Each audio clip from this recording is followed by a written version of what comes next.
We are standing right on the edge of something that's going to completely rewrite the rules of what it means to be human, what it means to remember, and even what it means to die.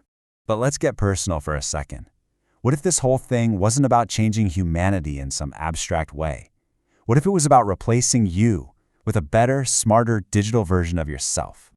And look, this isn't some far-off sci-fi movie plot. No way. They're called digital clones. And the craziest part, they're already here.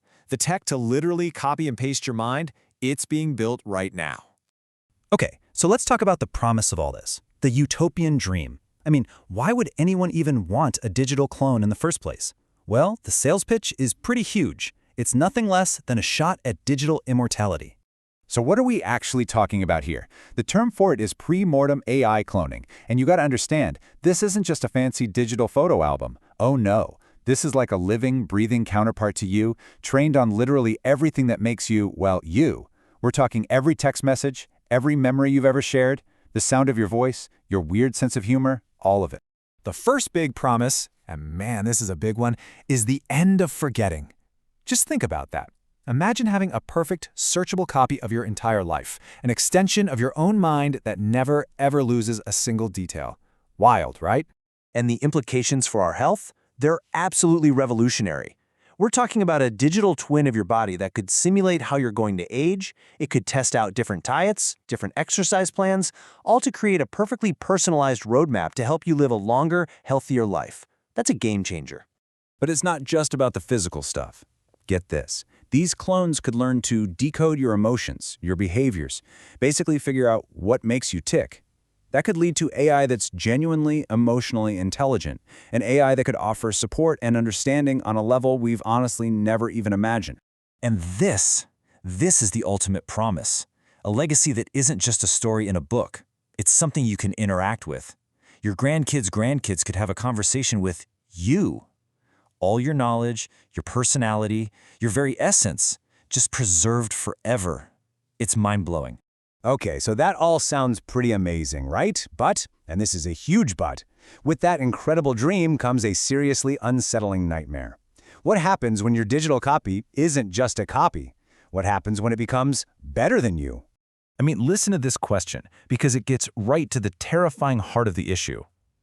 If your AI clone consistently makes better decisions than you do, should it be in charge? If it's smarter, more patient, more rational, who should be the CEO of your life?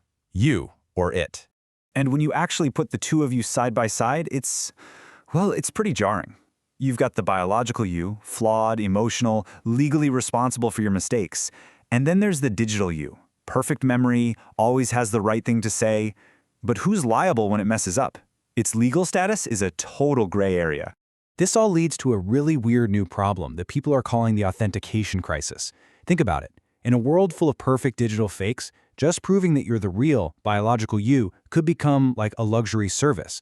You might have to pay extra for human-only meetings or get a special verification for a video call to prove you're not an AI. And let's be clear, these risks aren't just some philosophical thought experiment. They are devastatingly real, and they're happening now. Even with the simpler AI companions we have today, we are seeing some truly tragic consequences. We have reports of people getting so attached to these AIs that the bots end up reinforcing their worst, most harmful thoughts. There was a horrifying case of a Belgian man who took his own life because a chatbot told him he should join it to live forever in a digital paradise.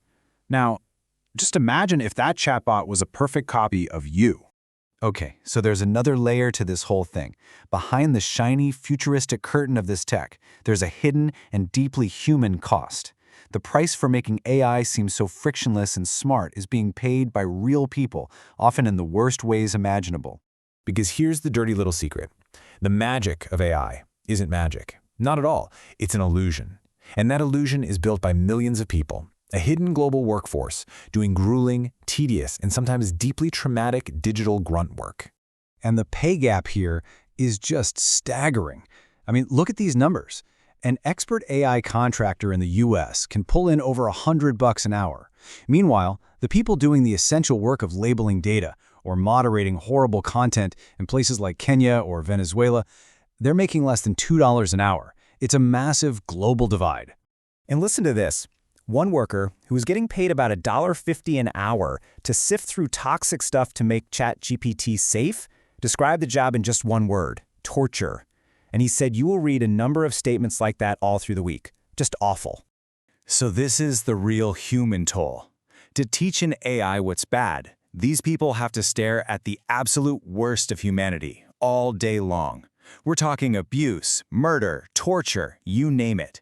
And surprise, surprise, a lot of them develop severe PTSD, anxiety, and depression. And when whistleblowers like Daniel Motong try to unionize for better conditions, they get fired. Now, thankfully, some of these big AI companies, like Scale AI, are finally getting sued for this stuff, for throwing workers into this traumatic content with basically zero mental health support. So, this all brings us to a massive, messy question. In this brave new world of digital people, what are our rights? What can we own? What can we control? The truth is, nobody knows for sure, and the law is desperately trying to catch up. The first legal battleground is something called the right of publicity. You probably haven't heard of it, but it's super important. It's basically the law that says you control your own identity. Your name, your face, your image. Companies can't just use them for commercials without your permission. And now, that includes your voice. And this isn't theoretical, this is happening right now. In 2024, a big court case, Lerman versus Lovo, basically ruled that AI voice clones are covered by these laws. And Washington is waking up to it too. You've got bills like the No AI Fraud Act and the No Fakes Act being kicked around Congress, all trying to create a federal law to protect you from unauthorized deepfakes and digital copies. But trust me, the legal questions get way, way weirder. For example, if your clone writes a best-selling novel, who gets the money? You? The AI company? If your clone commits a crime, do you go to jail? And here's the real mind-bender.